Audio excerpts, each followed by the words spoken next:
इंदौर के बाणगंगा थाना क्षेत्र में धोखाधड़ी का मामला सामने आया है, जहां एक दंपत्ति ने फौज में नौकरी का झोंसा देकर अरविंदो अस्पताल के कर्मचारियों को लाखों रुपए का चूना लगा दिया। फरियादी रामचंद्र मालवी धर्मेंद्र चौहान की शिकायत पर पुलिस ने आरोपी राकेश वर्मा और उसकी पत्नी हेमलता के खिलाफ धोखाधड़ी का प्रकरण दर्ज कर तलाश शुरू कर दी है। कल थाना बाणगंगा में एक प्रकरण पंजीबद्ध हुआ है, जिसमें दो व्यक्तियों को अरविंदो में एक नर्स के रूप में काम करने वाली हेमलता केतकी और उसके साथ में राकेश वर्मा, इन लोगों ने दो व्यक्तियों को ये बोलकर कि मैं तुम लोगों की नौकरी आर्मी में लगवा दूंगा, 4 लाख रुपए दोनों व्यक्तियों से ले लिए थे। पिछले कुछ दिनों से पहले तो उनको ये बताया कि आर्मी में भर्ती हो रही है, आपका इंटरव्यू होना बाकी है। पहले 2 लाख रुपए लिए, उसके बाद फिर दोबारा 1 लाख रुपए लिए कि इंटरव्यू होना बाकी है, जो के बाद आपकी नौकरी लग जाएगी। पिछले 4-5 महीने से इस तरह से पैसे इन्होंने लिए हैं और अभी फिर फरियादी को जब लगा कि ये कोई नौकरी नहीं लगा रहे हैं, बेवकूफ़ बना रहे हैं, तब उन्होंने पुलिस में आकर कंप्लेंट की है। पुलिस ने इसे प्रकरण पंजीबद्ध कर लिया और आगे विवेचना कर रहे हैं। इंदौर की एरोड्रम पुलिस ने एक ऐसे चोर को पकड़ने में सफलता हासिल की है, जो कि नशे के शौक को पूरा करने के लिए मेट्रो प्रोजेक्ट के लिए आए लोहे का सामान चोरी कर रहा था, जहां पुलिस ने आरोपी के पास से माल बरामद करते हुए पूछताछ शुरू कर दी है। कल की घटना है। कल ये मेट्रो प्रोजेक्ट का जो काम चल रहा है सुपर कोर्ट रोड पर, यहाँ छोटा बांगड़ता चौराहे के पास में सिक्योरिटी इंचार्ज मनमोहन पिता कृष्ण कुमार राजावत ने रिपोर्ट की थी। आरोपी को साथ में लेकर आए थे कि उनके यहाँ पर जो मेट्रो प्रोजेक्ट के उसका मटेरियल पड़ा हुआ है, लोहे के सरिये वगैरह, उनको एक व्यक्ति चुराने का प्रयास कर रहा था, जिसको उन्होंने रंगे हाथ पकड़ा और थाने पर लेकर आए थे माल सहित। और जिसका नाम पता, आरोपी का नाम पता है नव यज्ञ उर्फ निखिल, पिता राजेंद्र कराड़े, उम्र 23 साल है, निवासी लक्ष्मीपुरी कॉलोनी का रहने वाला है। और ये व्यक्ति चोरी करते हुए उन्होंने रंगे हाथ पकड़ा, थाने पे लेकर आया। उसका उनकी रिपोर्ट पर जो मेट्रो प्रोजेक्ट के सिक्योरिटी इंचार्ज हैं, उनकी रिपोर्ट पर एफआईआर दर्ज करके इसके खिलाफ कार्रवाई की गई, आरोपी के खिलाफ। इंदौर के भोरकुआ थाना क्षेत्र में एक सड़क हादसे की घटना सामने आई है, जहां एक निजी स्कूल की बस में बैठी एक नाबालिग छात्रा अचानक बस के बाहर आकर गिर गई। गनीमत रही कि इस दौरान उसे मामूली चोटें आई। फिलहाल पुलिस ने ड्राइवर और कंडक्टर पर लापरवाही की धाराओं में प्रकरण दर्ज कर जांच शुरू की है। भोरकुआ क्षेत्र की घटना है। अपराध क्रमांक 680/23 धारा 279 337 IPC का पंजीबद्ध किया गया है। इसमें घटनाक्रम इस प्रकार है कि क्वींस कॉलेज की बस स्टूडेंट्स को लेके राजेंद्र नगर थाने तरफ से राजीव गांधी चौराहे की तरफ आ रही थी और तेज़ी और लापरवाही से वो वाहन चालक उस वाहन को चला रहा था। जैसे ही उसने वाहन को चौराहे पर मोड़ा तो अचानक उस वाहन का गेट खुल गया, जिस कारण से वो बालिका जो है वो नाबालिग बालिका उस वाहन में से गिर गई, जिस पर से थाना भोरकुआ पर अपराध पंजीबद्ध किया गया है। फिलहाल अभी गिरफ्तारी इसमें नहीं हुई है, शीघ्र इसमें गिरफ्तारी हो जाएगी। इंदौर की पुलिस जनसुनवाई में 3 पीड़ित महिलाएं शिकायत लेकर पहुंची, जहां एक महिला ने पुलिस पर ही गंभीर आरोप लगाते हुए फर्जी केस दर्ज करने की बात कही, तो वहीं एक महिला के फर्जी दस्तखत कर लाखों रुपए की धोखाधड़ी कर ली गई। तो वहीं एक महिला ने रेप के मामले में फरार चल रहे आरोपी के खिलाफ सख्त कार्रवाई करने की मांग की। आपके साथ आपके ऊपर ब्लैकमेलिंग का प्रकरण दर्ज हुआ है, आप जनसुनवाई में आई हैं, क्या कहना चाहेंगे? सर, मुझ पे झूठा आरोप लगाया गया है कि मैं ब्लैकमेलिंग कर रही हूँ उसके साथ। ऐसा कुछ भी नहीं है। राहुल शर्मा के खिलाफ 376 का केस चल रहा है। वो मुझे केस लेने के लिए बार बार धमकी दे रहा है और इसके लिए उसने मुझे बापू की कुटिया पे एक दिन रोका। वहाँ पे इसने मुझे ज़बरदस्ती केस वापस लेने के लिए और मारने की धमकी दी। इसकी कंप्लेंट भी मैं विजयनगर थाने पे FIR करवा चुकी हूँ। क्या उसका तो ऐसा कहना है कि 30 लाख रुपये आपने मांगे थे? मुझे केस ख़त्म ही नहीं करना है, मुझे न्याय चाहिए। मुझे कोई केस ख़त्म नहीं करना चाहिए। जो मेरे साथ गलत किया है उसने उसकी सज़ा मिलनी चाहिए। केस क्या हुआ था, आपने क्या करवाया था? इसका 377 और 376 का केस चल रहा है। कहाँ पर मतलब घटना को दिया था और कैसे मुलाकात हुई थी, जानकारी? इसने मेरे साथ ज़बरदस्ती की थी। उसका केस मैंने इसके ऊपर उसी केस में राजीनामा करने के लिए? जी, उसी केस को वापस लेने के लिए ये मुझे दबाव बना रहा है। तो पुलिस ने नहीं बताया कि आपको बताया? नहीं, पुलिस ने मुझसे कोई कथन नहीं लिए, ना मुझसे कोई पूछताछ की है, ना आज तक पुलिस का कोई फ़ोन आया है मेरे पास इस FIR के लिए। आपको कहाँ से जानकारी लगी कि आप? मुझे अखबार द्वारा जानकारी मिली है कि मेरे ऊपर FIR करवाई है राहुल शर्मा ने झूठी। अब क्या करना है? यहाँ पुलिस में क्या आश्वासन दिया गया? मुझे बोला यहाँ से जाइए, आपकी सुनवाई होगी, TI साहब से जाके मिलिए लसुड़िया थाने में। आपने एक शिकायत यहाँ पर पुलिस जनसुनवाई में की थी, किस तरह की ये शिकायत में क्या आश्वासन आपको पुलिस के द्वारा दिया गया?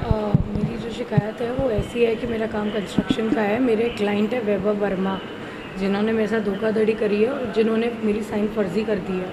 अब फर्जी साइन करके उन्होंने अपने हिसाब से एग्रीमेंट बना के 11 लाख रुपए का मेरे ऊपर क्लेम करा है और इसका मैं आवेदन ऑलरेडी दे चुकी थी लसूड़िया में। उसके ऊपर एक्शन इतना जल्दी नहीं हो रहा, मेरे ऊपर तनाव ज़्यादा था। तो मुझे जब जन सुनवाई का बताया गया तो मैं जन सुनवाई में आई और जन सुनवाई में आके मुझे जो बताया गया और उनने मुझे एक्चुअली गाइड किया और काफ़ी एक्शन फास्ट हुआ। अब मुझे बताया गया है कि वहाँ के टीआई से जाके बात करके प्रॉब्लम को सॉल्व करने का। आपको किस तरह से जानकारी लगी कि आपकी फर्जी साइन करके इस तरह से फ्रॉड हुआ आपके साथ? जब मेरे पास में पेपर आए तो मैंने पेपर चेक करे कि मुझसे 11 लाख कैसे मांग रही, क्योंकि पैसे तो मुझे लेने थे, तो इनका क्या माध्यम है। तब मुझे मालूम पड़ा कि साइन फर्जी हैं और फर्जी साइन है। इसकी मैंने फॉरेंसिक की हैंडराइटिंग एक्सपर्ट की रिपोर्ट भी डाल दी है।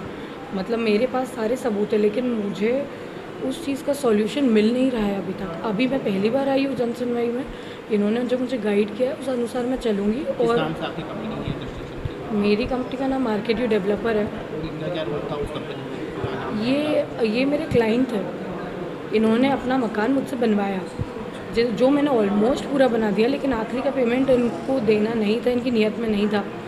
इन्होंने आगे मेरा काम दिखा के कहीं और से पैसा ले लिया बैंक से, लेकिन मुझे नहीं दिया और मेरे ऊपर झूठी साइन करके मेरे ऊपर सारा 11 लाख का क्लेम लगा दिया।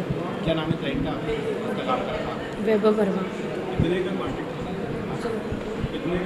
टोटल कितने कॉन्ट्रैक्ट जो था हमारा 45 लाख का था, 11 लाख लेने बचे थे और 11 लाख नहीं देने थे उन्हें, तो उन्होंने ये सब चीज़ें करी। एग्रीमेंट में सब कुछ लिखा हुआ है। हम एग्रीमेंट लेके और जो मेरी साइट है वो दोनों को आमने सामने रखेंगे तो हमें कुछ जवाब देना ही नहीं पड़ेगा। सब चीज़ें हर कोई मैच कर सकता है। आपका नाम बता दीजिए। मेरा नाम तनीषा है। रेप की है और फिज़िकल टॉर्चर और फाइनेंशियल एंड जो मैं एक्सप्लॉइट हुई हूँ, ये उसकी कंप्लेन मैंने रजिस्टर कराई है। किस तरह से आपकी जान पहचान उससे हुई थी? कहाँ? ये लड़का मुझे एक डेटिंग ऐप में मिला था, जहाँ से इसने मुझे इंदौर का रेसिडेंशियल बताया था कि मैं इंदौर से हूँ और इसने मुझे सब कुछ अपना झूठा नाम बताया था। इसने मुझे डेटिंग ऐप में नाम अपना समर बताया था कि मेरा नाम समर है और समर परमार है और मैं इंदौर का रहने वाला हूँ। जब तक हमारी फ़ोन पे बात नहीं हुई थी, इसने मुझे अपना नाम समर बता के रखा था। फिर जब हमारी ऑन कॉल बात हुई है तो इसने मुझे अपना एक्चुअल नेम ललित परमार बताया और ये रिटेल आयो कंपनी है फार्मास्यूटिकल, उसके लिए काम कर रहे हैं। और धीरे धीरे इन्होंने मुझे इतना ज़्यादा ट्रैप किया इमोशनल करके, मतलब ये इतना झूठा दिखावा किया कि बस जो हूँ मैं ही हूँ। और ये पैटर्न है इनका सारी लड़कियों के साथ। ऐसा जो मुझे पता है वो 30 से 40 हैं। जब पुलिस पूरा साइबर सेल में इनका फ़ोन और इनका लैपटॉप जब ट्रैप होएगा, सब कुछ होएगा, तो पता नहीं कितनी लड़कियां निकलेंगी। गिरफ्तार नहीं कर रही है आपकी शिकायत के बाद में पुलिस? सर मुझे तो पता ही नहीं था कि पुलिस ने गिरफ्तार करा है या नहीं किया है। मैंने लसूड़िया थाने में जो आईओ मैडम थी, मैंने उनको बहुत कॉल किया, उनको इन्फॉर्म भी किया कि इसका लैपटॉप जब्त कराया जाए।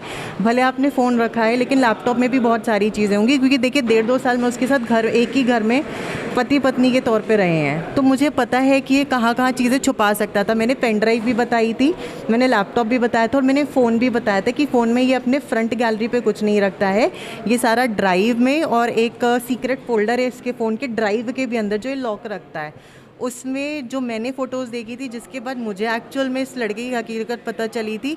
जो मैंने फ़ोटोज़ देखी थी वो 45 लड़कियों की थी, जिसमें न्यूड वीडियोज़ थे, फ़ोटोज़ थी और ये वीडियो कॉल पे रह के उनको लाइक ये सेमी न्यूड कराता था और ये उस स्क्रीनशॉट रख। जी हाँ, अभी अप्रैल में जब मैंने दोबारा ऑब्जेक्शन उठाया कि ये सारी फ़ोटोज़ क्यों रखे हो आपने फ़ोन पे, इनको डिलीट करो, क्योंकि गूगल ड्राइव है, देखिए गूगल से फ़ोटोज़ कहाँ चली जाएँ आप समझ भी नहीं सकते। तो उन्होंने मुझे बोला था कि तुमको नहीं पता कि ये लड़कियाँ बहुत चालाक थी, कल को मुझे ब्लैकमेल करें, इससे अच्छा मैं इनको ये चीज़ें दिखा के पहले ही रोक दूँ। ये इनका माइंडसेट ये था। और ये लड़कियों को एक ही पैटर्न पे ट्रैप करते हैं कि मेरी एक शादी हुई थी, उससे तलाक हो गया मेरा, फिर मैंने दूसरी शादी करी, उससे भी सेम पैटर्न था, लड़की के साथ लिव इन में रहना शुरू किया, लड़की प्रेग्नेंट हो गई, फिर प्रेग्नेंट होने के बाद उसने उस लड़की से शादी करी और अपनी पहली बेबी को छोड़ दिया। और उसके बाद सेम उस लड़की जो सेकंड वाइफ है, मुझे भी यही कहानी बताई कि मेरे को मेरी सेकंड वाइफ बहुत टॉर्चर करती है, ब्लैकमेल करती है, मैं उससे परेशान हो गया हूँ। ये ब्लैकमेल करती है, मैं उससे परेशान हो गया हूँ। डेटिंग। अब मुझे अभी पुलिस ने एसीपी मैम है सोनाक्षी, उनके पास भेजने के लिए बोला है। मैं सारी डिटेल्स उनको दिखाऊंगी, सुनाऊंगी, क्योंकि देखिए कुछ कॉन्फिडेंशियल चीज़ें मेरे पास फ़ोन पे ऐसी हैं फीमेल लेवल पे जो मैं आपको नहीं बता सकती।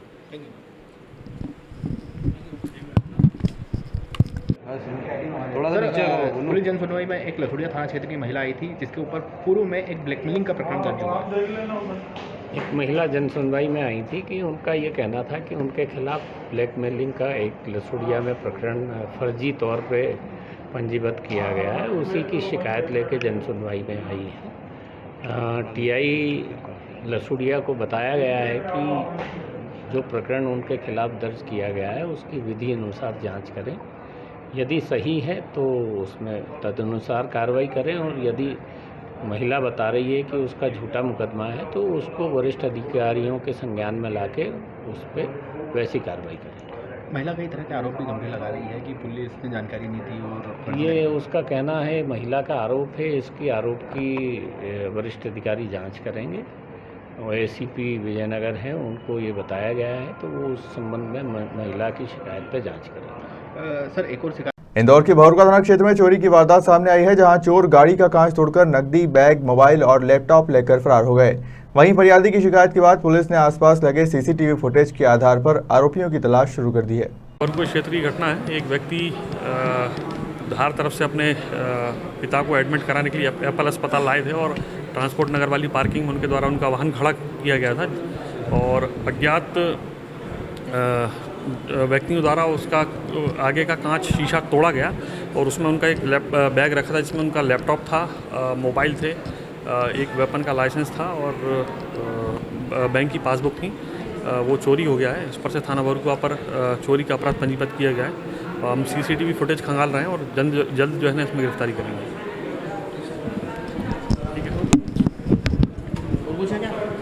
इंदौर के मल्हारगंज थाना क्षेत्र अंतर्गत जवाहर मार्ग पर एक बदमाश ने एक बाइक सवार को झांसे में लिया और उसकी गाड़ी पर बैठ गया, जहां रास्ते में उसकी जेब से 5,000 रुपए लेकर फरार हो गया। फरियादी की शिकायत के बाद पुलिस ने मामला दर्ज कर जांच शुरू कर दी है।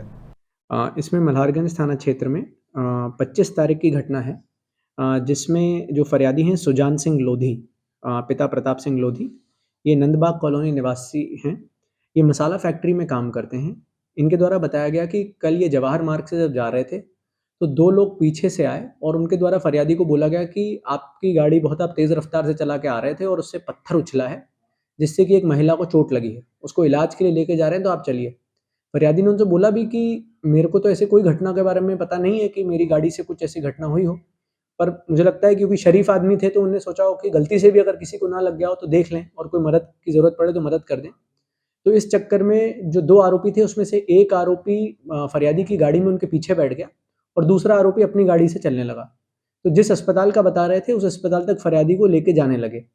बीच रास्ते में जो दूसरा आरोपी जो फरियादी के साथ बैठा था उसने उनको बोला कि गाड़ी रोको यहीं।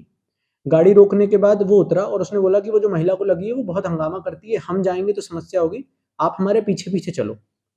और फरियादी उनके पीछे पीछे चलने लगे। थोड़ी देर बाद वो अपनी गाड़ी लेके वहाँ से निकल गए। फरियादी को जब तक ये समझ में आया कि क्या हुआ है, उसने जब चेक किया तो उसके पास जो पैसे रखे थे उन्होंने वो पैसे चुरा लिए थे।